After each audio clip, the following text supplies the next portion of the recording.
आपका दूसरा सवाल, तो 3 तलाक का कह रहे थे कि मीडिया काफी 3 तलाक उछाल रही है, और इसका क्या जवाब है? अफसोस की बात है कि माशरे में, मुसलमान के माशरे में 3 किस्म की तलाक है। मुसलमान के माशरे में, सोसाइटी में, एक तलाक बिदअत, तलाक तलाक तलाक एक साथ में को हो जाती है। एक तलाक हसन, जो तलाक दो, एक माह रुको हैज के लिए, फिर तलाक दो, फिर रुको, फिर तीसरा तलाक दो।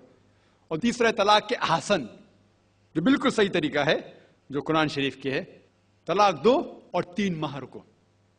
कुरान की आयत है सूरह बकरा में, सूरह नंबर 2 आयत नंबर 228 में लिखा हुआ है कि जब भी आप तलाक देंगे तो 3 माह या 3 हैज की इद्दत है। तो तलाक पूरे मुकम्मल होने के लिए 3 हैज या 3 माह, 3 मेंस्ट्रुअल साइकिल और 3 मंथली कोर्सेज मस्ट है, कंपलसरी है। अफसोस की बात है कि ये जो इख्तिलाफ उम्मत में है उसकी एक वजह है। एक सही हदीस है, इब्न अब्बास रज़ियल्लाहु अन्हु वो फरमाते हैं कि मोहम्मद सल्लल्लाहु अलैहि वसल्लम के दौर में 3 तलाक एक ही मानी जाती थी। हजरत अबू बकर के दौर में 3 तलाक एक ही मानी जाती थी। हजरत उमर के पहले 2 साल के दौर में 3 तलाक एक ही मानी जाती थी, लेकिन उसके बाद हजरत उमर रज़ियल्लाहु अन्हु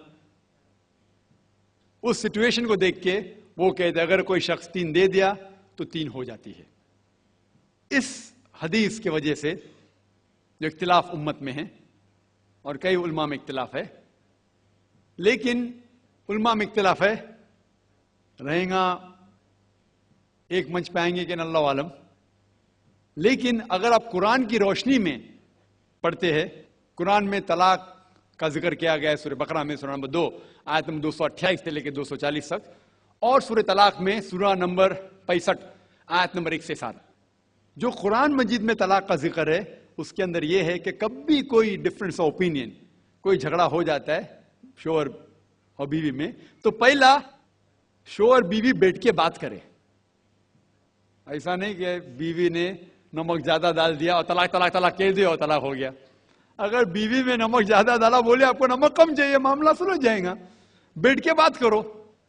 फिर भी बात ना बने तो अल्लाह ताला फरमाता है सूरह निसा में सूरह नंबर 4 आयत नंबर 35 में कि आपके दरमियान एक हकम रखो, एक आर्बिट्रर बीवी की तरफ से, एक आर्बिट्रर शोहर की तरफ से। मतलब आर्बिट्रर, हकम कहते हैं आर्बिट्रर को, हकम रखो बीवी की तरफ से और शोहर की तरफ से, और मामला को सुलझा लो। फिर भी अगर बात नहीं माने तो आप फिर तलाक दे सकते हैं। तो तलाक देते हैं तो कई उसके क्राइटेरियाज है कि हैज के वक्त तलाक मत दो, जब आप गुस्से में तलाक मत दो, शराब की हालत में तलाक मत दो। उसके बाद जब तलाक दिया जाता है तो 3 माह रुकना चाहिए। तलाक के आसन है जो बिल्कुल सही तरीका है। तलाक दो और 3 माह रुको, और 3 माह के अंदर अगर आप रुजू करना चाहते हैं अपने बीवी से तो रुजू हो सकते, अल्हम्दुलिल्लाह। अगर 3 माह तक आप समझते नहीं मुझे मेरे बीवी से अलग होना ही चाहिए, तो 3 माह के बाद, इद्दत गुजरने के बाद आप दोनों मियां बीवी नहीं रहते, आप अलग हो जाते। लेकिन उसके बाद अक्सर मुसलमान भी नहीं जानते ये कुरान की आयत क्या है। कुरान शरीफ में लिखा हुआ है सूरह बकरा में सूरह नंबर 2 आयत नंबर 232 में कि अगर वो शख्स अपनी पुरानी बीवी से फिर से शादी करना चाहता है तो मत रोकिए। तो अगर तलाक हो चुका है सही तरीके से, तलाक के आसन के तरीके से, और 3 माह हो गए, इद्दत गुजर गई, 6 महीने बाद अगर लगा भाई जो मैंने क्या गलत किया, मैं फिर से शादी करना चाहता है, तो वो आदमी अपनी पुरानी बीवी से फिर से निकाह कर सकता है। लेकिन नया निकाह नया महर, नया निकाह नया महर, जो कई मुसलमान नहीं जानते। अफसोस की बात है कि हम मुसलमान कुरान को तर्जुमे के साथ पढ़े ही नहीं, सही हदीस को तर्जुमे के साथ पढ़े ही नहीं। अगर हम कुरान शरीफ को सही तरीके से पढ़ेंगे और सही हदीस पे अमल करेंगे तो ये जो गलत फहमियां हैं दूर होंगी। और फिर से अगर शादी हुई, फिर से आप साथ में रह सकते, फिर से प्रॉब्लम हुआ तो फिर तलाक दो, फिर 3 माह रुको, फिर से अलग हो जाओ, फिर से आप चाहते फिर से शादी कर सकते। 3 बार जायज है, तीसरे बार आखिरी बार है, उसके बाद आप फिर से शादी नहीं कर सकते जब तक वो दूसरी किसी से शादी नहीं करे।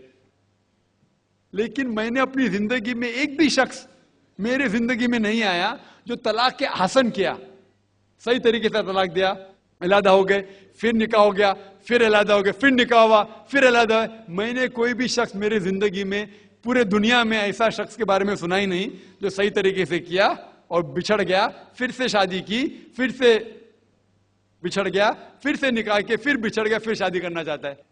अगर आप सही तरीके से कुरान के ऊपर अमल करेंगे तो ये नौबत आएंगी नहीं। और कुछ लोग जो इस्लाम को मजाक बनाए और क्या कहते कि अच्छा अगर एक साथ में दे दिए, 3 तलाक दे दिए, हो गई, अभी क्या हलाला करो।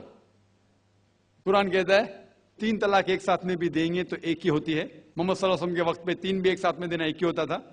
हजरत अबू बकर के टाइम में भी 3 तलाक एक ही होता था।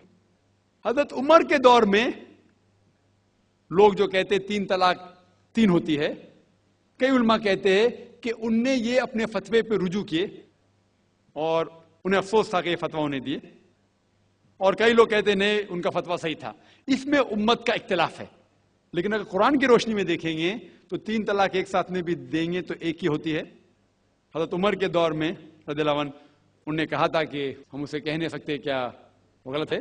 लेकिन उलमा ये कहते हैं, मिसाल तो इब्ने तैमिया, शेख इब्ने तैमिया, वो कहते हैं कि ये हजरत उमर में अल्लाह भी प्लीज रज़ियल्लाहु अन्हु, वो मोहम्मद सल्लल्लाहु अलैहि वसल्लम ने जो कहा उसके ऊपर नहीं है, इसीलिए हमें बात मानना चाहिए कुरान और अल्लाह के रसूल की। इसके अंदर हजरत उमर में अल्लाह भी प्लीज थे रज़ियल्लाहु अन्हु, उन्हें रुजू किया, इसीलिए वो कहते कि 3 तलाक भी होंगी तो एक ही होती है, 3 नहीं होती। इसमें उम्मत का इख्तिलाफ इसलिए है कि हमने कुरान पढ़े ही नहीं। हम अगर कुरान पढ़ेंगे सही तरीके से और जाने, कई लोग ये समझते हैं कि तलाक के लिए 3 बार बोलना जरूरी है, अगर 3 बार नहीं कहेंगे तलाक होती ही नहीं। वो उनकी नादानी है, वो उनकी जहालत है। तो हमें क्या करना चाहिए, ये मीडिया उछाल रही है, हम मुसलमानों को ये तलाक का तरीका जो सही तरीका है तलाक के आसन, उसको आम करना चाहिए और ये कहना चाहिए किस बुनियाद पे तलाक दी जा सकती है, कब दी जा सकती है, कैसे मौके पे दी जा सकती है, देना चाहिए क्या नहीं। तो ये सब अगर हम मुसलमान आम करेंगे तो इंशाअल्लाह ये इख्तिलाफ जो उम्मत में है वो नहीं रहेगा। और मीडिया उसे उछाल रही है।